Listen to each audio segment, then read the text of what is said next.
Assalamualaikum warahmatullahi wabarakatuh. Selamat pagi kami ucapkan kepada seluruh petani kopi Indonesia tanpa terkecuali.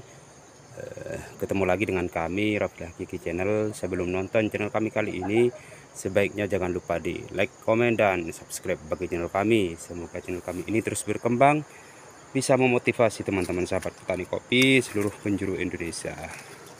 Di edisi kali ini kita itu akan membahas tentang bagaimana ketika kita itu akan melakukan sebuah perawatan kopi di kebun kita, yang sekarang banyak sekali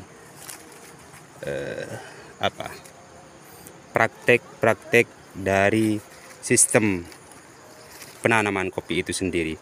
Ada yang memakai sistem pagar, ada yang memakai sistem lancuran, dan ada pula yang memakai sistem penyambungan ranting kayak di tempat kami ini. Kita bahas terlebih dahulu dari kekurangan dan kelebihannya. Tapi sebelumnya kami mohon maaf bagi teman-teman yang melakukan penyambungan menggunakan sistem lancuran atau sistem pagar. Di kabupaten kami sendiri, khususnya di Kabupaten Jember ini, bukannya tidak tahu masalah tentang perawatan kopi, tentang sistem lancuran maupun sistem pagar.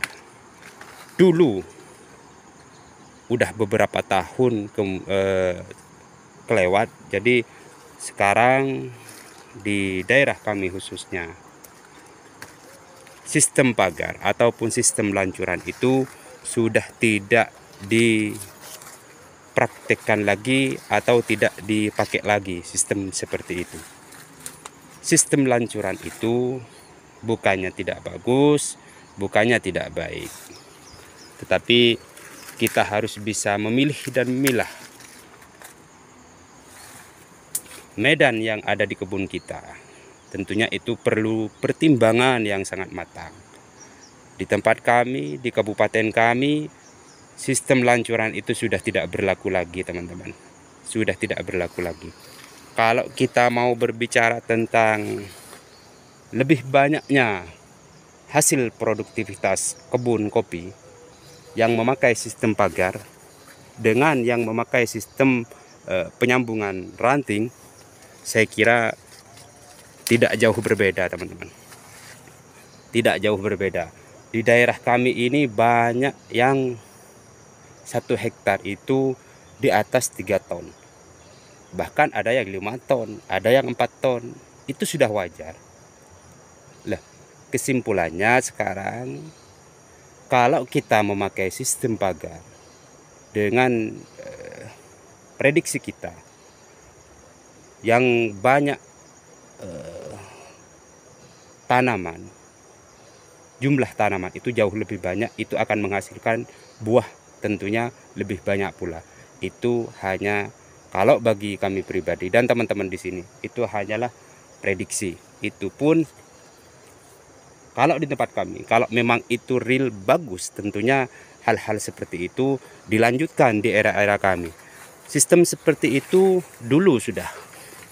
Jadi kita jalan-jalan dulu. Sekarang sudah tidak diteruskan kembali. Dan yang terjadi sekarang di kebun kami seperti ini. Ini klon keriting, teman-teman.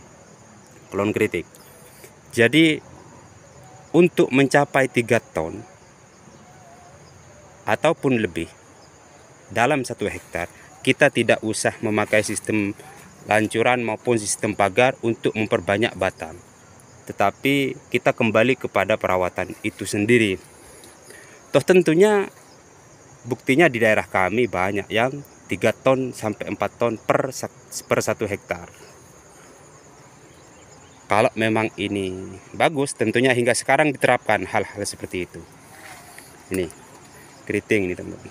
Klon keriting seperti ini. Kenapa di tempat kami tidak melanjutkan hal-hal seperti itu? Karena satu, kekurangan dari sistem lancur ataupun sistem pagar. Kalau lahannya ini miring seperti ini, teman-teman, yang jelas meskipun ini atas bawahnya itu bisa diumpamakan atas bawah itu kita kasih jarak 3 meter, terus ke samping kita kasih 1 meter ataupun 75 ataupun setengah meter, terserah. Yang atas sama yang bawah itu kita kasih jarak 3 meter diumpamakan. Nah, sistem lancuran itu ketika memasuki B1, tidak usah B2 ini. Ketika memasuki B1, dia akan meninggi karena memakai tunas air yang dilakukan penyambungan, bukan tunas ranting. Nah, kalau dia meninggi, yang jelas dia tidak akan tegak selamanya, teman-teman. Otomatis dia akan condong ke batang yang sebelah, yang di bawahnya maksudnya. Ketika B1 aja dia tingginya luar biasa, teman-teman. Bagaimana kerepotan kita untuk mengatur hal-hal yang seperti itu? Kalau B1 aja dia sudah tumpang tindih dengan batang yang bawah. Umpamakan ini batang atas sama batang bawah 3 meter dah. 3 meter umpamakan. Yang jelas yang batang atas ini akan tumpang tindih kepada batang yang ini. Itu pun masih memasuki B1. Nah, kelanjutannya untuk B2 itu yang kita pikirkan. Mampukah dia berproduksi secara maksimal? Ini aja 3 meter, teman-teman. Ini dari batang bawah ini sampai batang atas ini 3 meter. Ini memakai sambung ranting.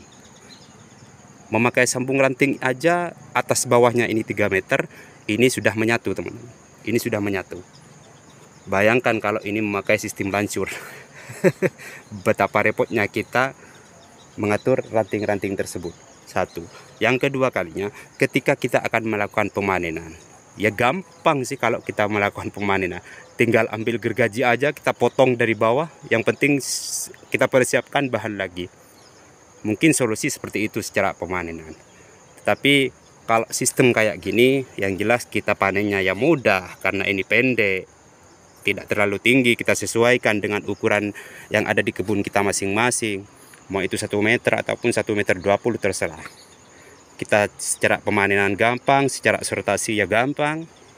Itulah keuntungan kita memakai sistem seperti ini. Ini keriting. Nih.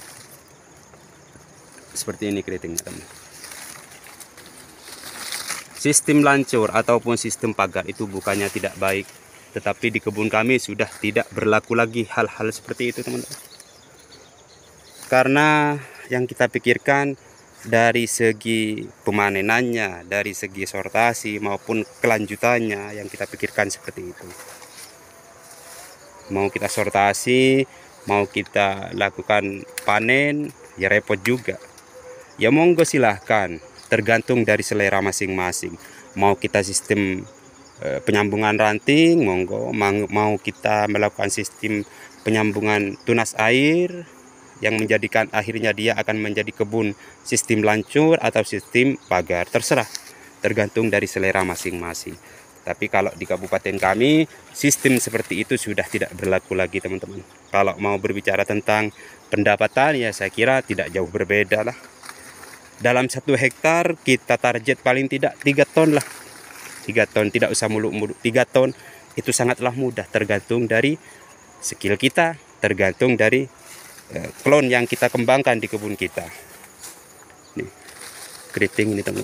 Oh, lebih. Seperti ini. Nih, keritingnya. Nih, yang keriting. Ini hikmah, patah sampai, teman-teman. 2 ini yang patah kemarinnya ini.